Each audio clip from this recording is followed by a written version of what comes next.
Hello, everybody. It's John Ross here today with our XPian Daily Report this afternoon. We're privileged to have on our day after Thanksgiving, 11/27. We're privileged to have a guest with us, Diane Renner. And that's Diane on the other side of the screen there.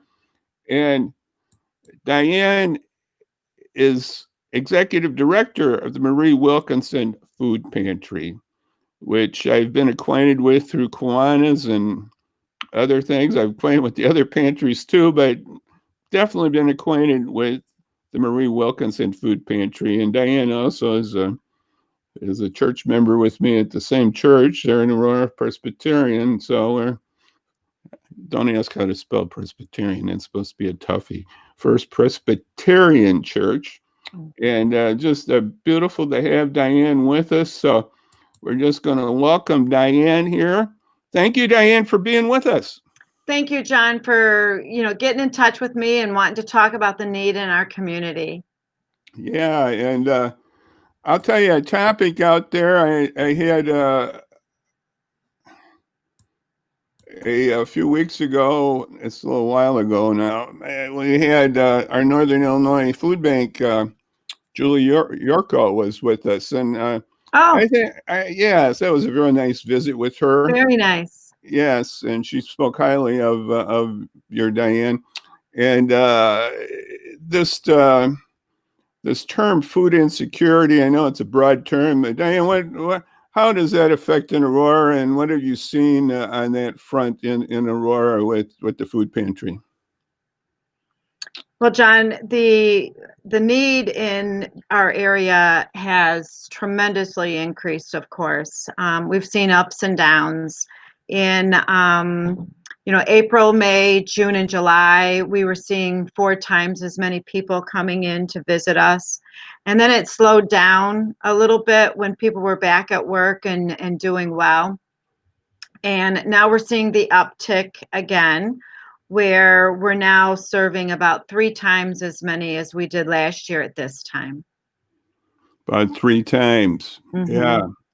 And you said, we just talked briefly before we got on air here, that about our last Saturday, you had a big event with the other Aurora Interfaith Food Pantry. You have a combo event with the city up at Phillips Park. That was pretty big, right? Yes, it was. We served over 2,500 holiday meal boxes and turkeys. Each pantry had purchased about 1,100 each, and then the city had purchased some also from the Northern Illinois Food Bank. And it's a great opportunity where they already pre-boxed everything for us and delivered the turkeys and stuff. And so it was a very nice, seamless way to do it at Phillips Park. Yeah, at Phillips Park, the more I think about it, it's not so much you won't get backed up on your drive through idea. Correct. If you did something at either of the pantries, that would be a little backup on the streets almost if you did something.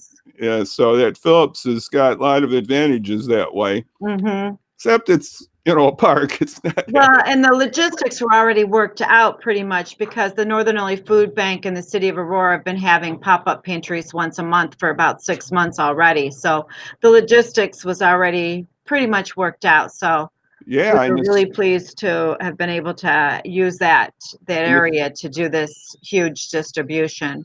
The city has some logistic helpers too there. So yeah, police and the we couldn't emergency have done people it and without everything. Yeah. So they got some volunteers or help or paid whatever to do it too. So it for both pantries, that's a beautiful thing for Aurora to really. So that's quite a few, 2,500. That's a significant portion of our population here getting that food.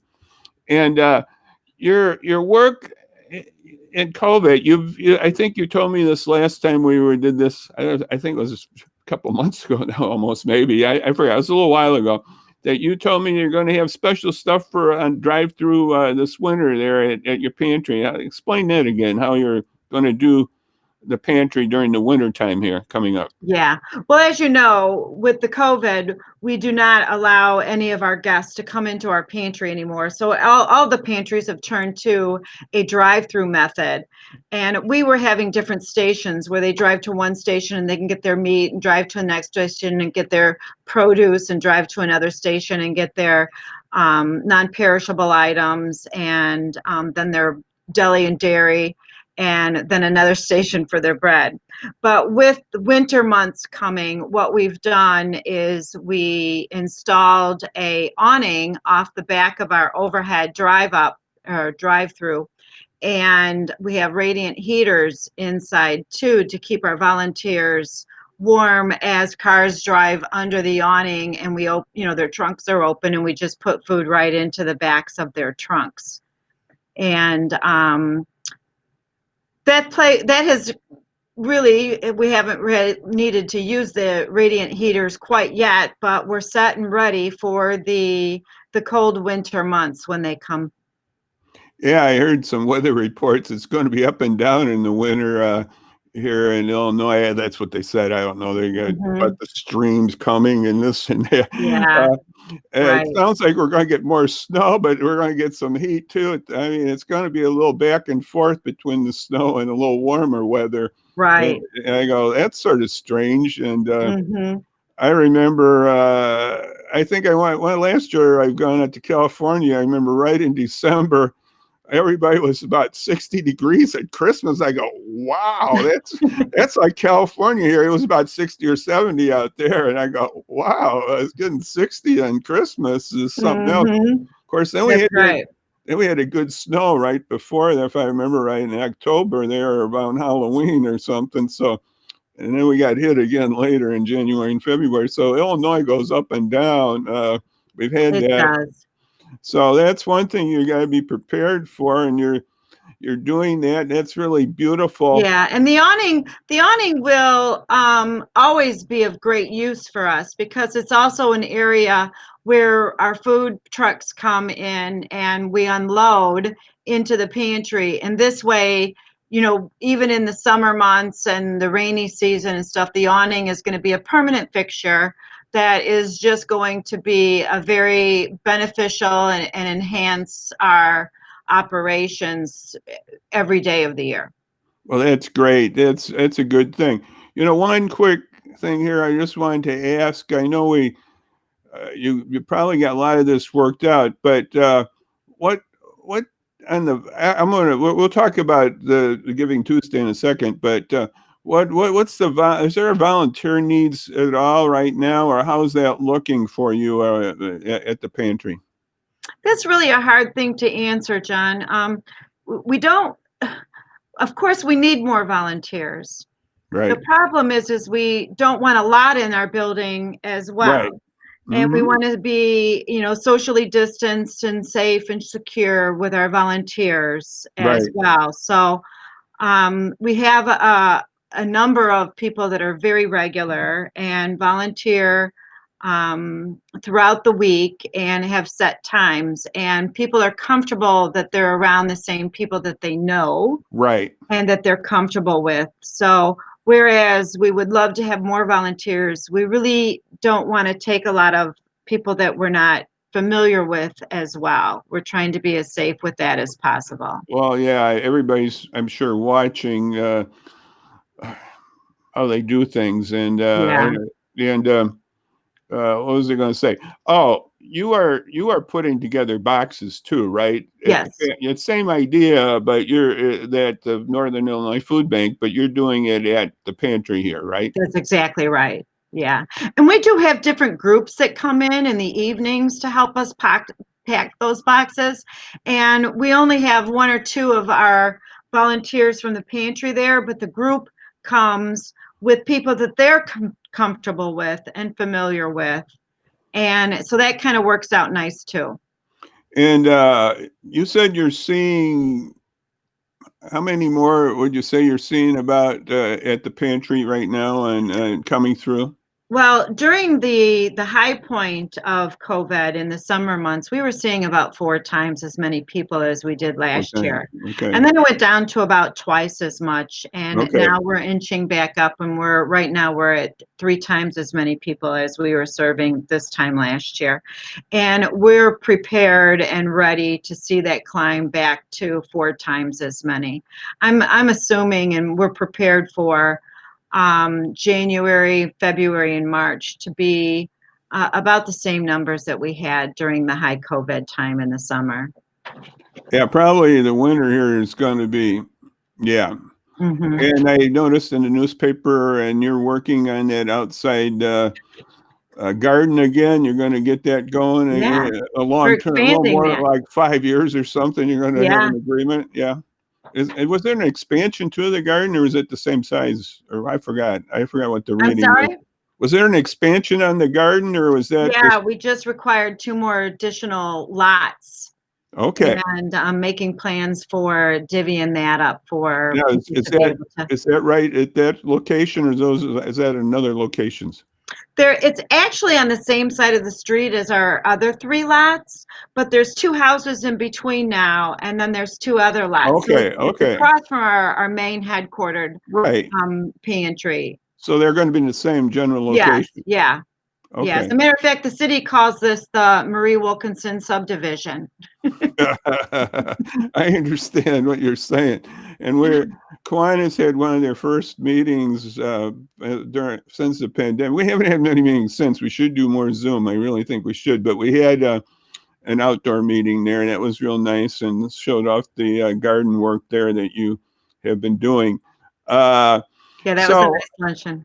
yes, and what was I going? I had another thought here too. Oh, on the pantry, what are you have 2 locations in Aurora, right? We do.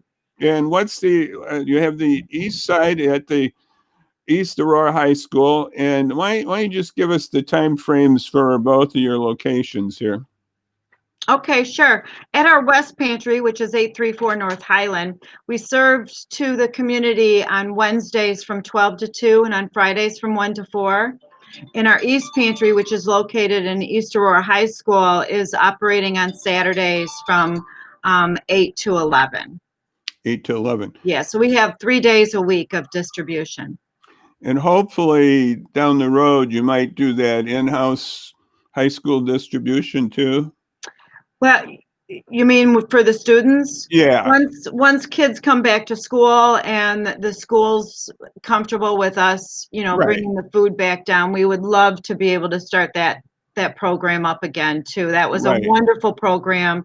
It was very well laid out, and the students really appreciated coming and be able to take, food home.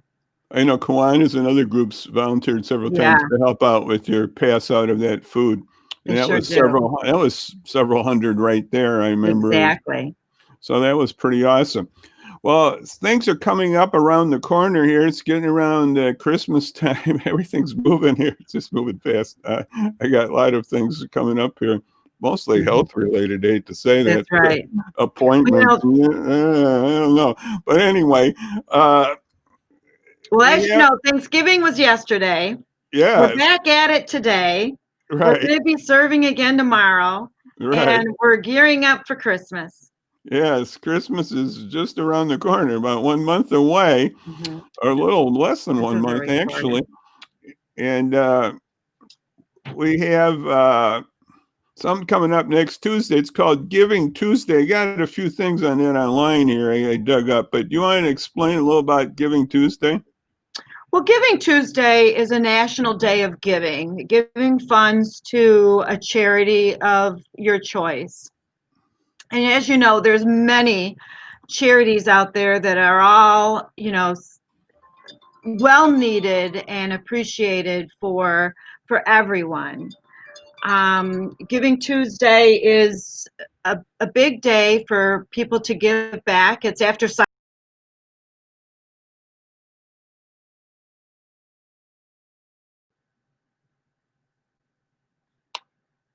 and we're always out there looking for anyone that wants to give back to the community and donate some extra funds, even if it's just $5 or $10. It's also a day that there's no fees for us when we're receiving donations online. Of course, our pantry has gone through so many changes and the needs are so much greater. The food insecurity has grown and it will continue to grow, and we would appreciate anyone that would consider donating to our food pantry or any food pantry in their community for pantries to continue doing what we're doing.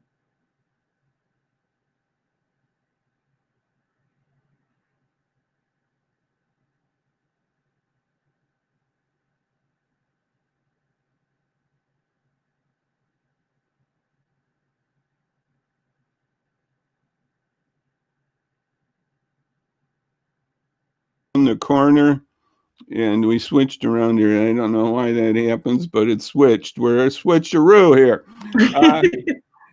So that's next Tuesday. You can hit the buttons there. Like I know people are going to do online stuff today, shopping, and that's why I'm doing 95% of my shopping, probably, besides my groceries. But that'll be what we're doing quite a bit. So it's very comfortable to do that. Donate to the food pantry there. Now, is that Giving Tuesday every first Tuesday of every month? Is that how that is? It's the first Tuesday after Thanksgiving. Oh, it's just a one-time deal. Yeah, so it has been in November before as well. Oh, they had it another earlier too, you're saying? Another Tuesday? Well, Giving Tuesday is always the Tuesday following Thanksgiving. Oh, okay. So sometimes it has fallen in November. Oh, I get what you're saying. Mhm. Yeah. Okay, so it's a yearly thing, in other words. That's what I want. Yeah, right after Cyber Monday. Okay, that's right. It does fit. That's probably more the idea. If you can do Cyber Monday, you can do for your charities and help out good people. I think I get the drift there. You bought a lot of goodies, and now you got okay. We won't say anymore, but Now's your opportunity to give back. yes, you bought your Financially. goodies. Now you got to think about others too, and that's true. That is a very good thought. We do have to think about others. And Diane, I really thank you for coming by here. I'm going to just put up a few things real fast here, and then just remember the VNA has their shots and COVID testing, and they're basically free if you the appointments on the shots and the COVID. I think you can just drive right through at their Highland site, and just remember that to. I think I got their number in my mind. I should have put it up here. I think it's 630-892-4355, if I'm not mistaken. And so you can get your flu shots. I got to have a little testing myself. I'm going to get a COVID test. It's sort of strange. I'm having another test at the hospital, and they said you got to have a COVID test. And then I go, well, they want it 3 days before the test. But what if anyway, the cycle could be still not the greatest, I go, I still could have COVID after, because it might take 10 days to get, 5 days or more to get COVID. And it's 3 days after I take the test, they still could have COVID. Anyway, I can't wait till they get rapid tests or better testing. I think that's what we need here. And that's coming, I know. And, I know Diane knows who my guest is going to be on Monday. We're going to have Chad Dowse. He's going to talk about Treadwell, and Chad's really branching out. Maybe you heard about this, Diane. He's going to go to Wheaton, too. Oh, no, I hadn't heard that. It's starting up another, well, it's not a startup. It's a place that I've been before with World Relief. They've had several times at this coffee house, and that coffee house, I guess, I don't know, but they sold it. So Chad's going to be at this coffee house on Gary Avenue in Wheaton. So he's got. Oh, wonderful. Wonderful. Congratulations to Chad and Treadwell. Yeah, so I think that's starting next week. He's going to do that or something. I don't know. Anyway, Chad's going to be with me on Monday. and he's a busy guy. You know, I didn't know this about Chad. He had the virus. He was out Oh, told me he was out 5 weeks with it. wow. So that was early in March or April or something so I mean, that's a bad kid, that virus. We just don't need that for any of us here. And Diane's doing the best they can. They're doing a safe distribution for everybody. And Mhm. I think that's really great what you're doing, Diane. And remember Tuesday, and I just want to thank Diane for coming by again. Thanks, Diane. And Thank you, John. she's winterized there with her nice little stocking cap there. It's got a logo on there. It's a nice winterized idea. She's totally getting ready for our seasons here. Yeah, we're bundling up. Yeah, we're bundling up. I won't tell her why I wear my cap, but that's another story. But so I just thank you again, Diane, for being with us and sharing. And remember, Giving Tuesday. And thank you again. And we'll just say for right now here, God bless everybody, and bye bye. Again, thanks, Diane. Bye bye. Bye-bye. Thank you, John. Thank you.